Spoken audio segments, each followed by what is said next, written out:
Hey, let's shift our attention now to what the dailies are saying. And I think we'll need to start from, the Guardian newspaper. Okay, Kyle, this concerns you directly. It does? The front page of the Guardian newspaper, you know why I say concerns you. 107 days of blackout. Patients, caregivers desert. UCH wards as health services decline. Kyle, that is where you grew up in. This is the legendary UCH. It really hurts to see this. If you know what UCH is meant to be, what UCH, the potential UCH has, that's the biggest. Supposed to be our Johns Hopkins kind of. You understand, right? Not just for Nigeria, for Africa. You know, you walk through UCH and you see all of the structures. You imagine the dream, the vision that was had for this tertiary health institution. It has trained thousands of people doing great things around the world. I mean, people used to hustle just to get a slot in UCH at any level, that is, from the medical to the administrative. UCH was big deal, and seeing all of this happen to that same UCH, it hurts. It definitely hurts. As media, we've tried as much as possible. We've covered this from last year when this all started. We've covered this, even had some back and forth with the management, with the distribution company. You know, there was that time where UCH had that huge, bill to pay to the distribution company. And as media, we, of course, did our job to see that this has lingered on at the expense, and we need to say this, it is at the expense of lives, people who could be getting medical attention right now, the much needed medical attention. It is really sad.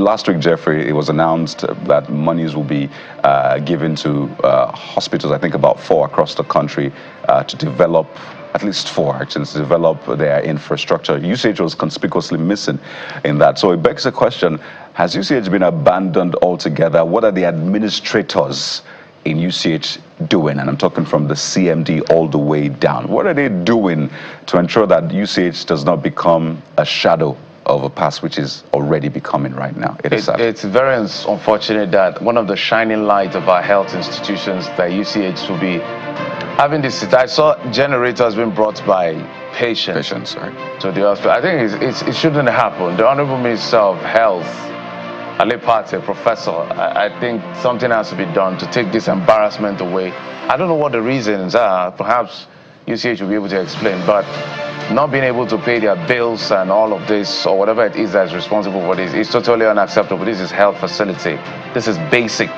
But if we stay on the pages of the Guardian, you can see on that front page, Man-Necker one-off, MPA customs charges impact on businesses and Nigerians. So I think we've said this over and over. The level of levies and charges and tariff coming from customs and all of these port agencies is just too aggressive.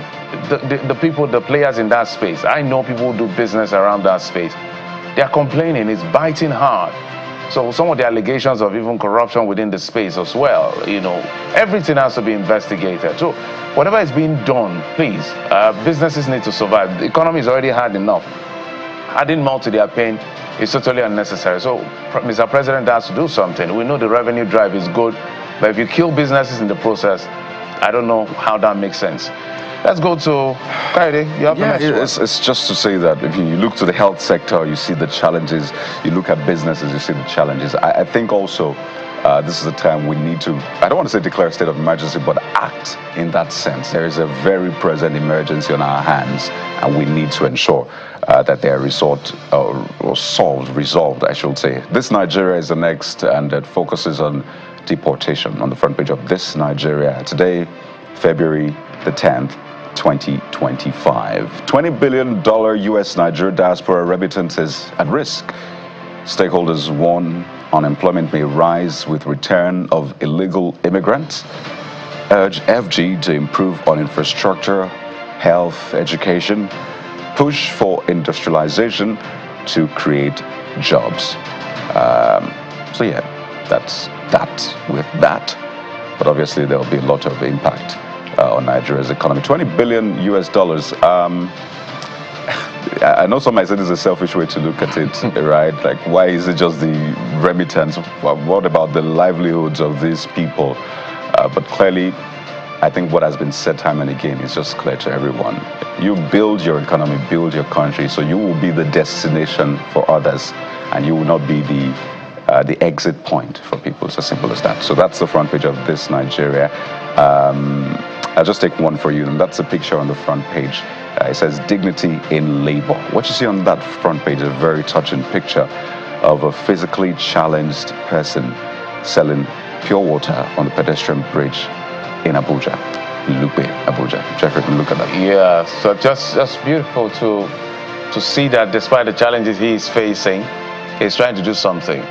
And we'll move on from there to the Blueprint newspaper, where as anti-drug war intensifies, NDLEA falls casual of heroin, NAFDAC seeks death penalty. So we discussed with the NAFDAC DG last week.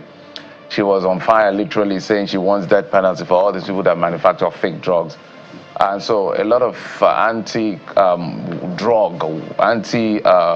war going on, whether it's illicit drugs or literally manufacturing of fake drugs, from the NDLEA to NAFDAC doing their bit to make sure that this is curbed. So that's on the front page of the Blueprint newspaper. We also have the unregistered pilgrims. Saudi Arabia restrict multiple entry visas for Nigeria. 13 others. I think that is clear as it should be. And we also saw on the pages of some of the newspapers as well what happened in Niger State. I don't know what's going on with Niger. The other time I think it was an articulated vehicle, right? Yeah, the tanker. And now this explosion. But that's as much we can take as far as the papers are concerned. We'll take a quick break. When we come back after this break, we'll be bringing you the very first conversation around security, focusing on intelligence gathering. Join us again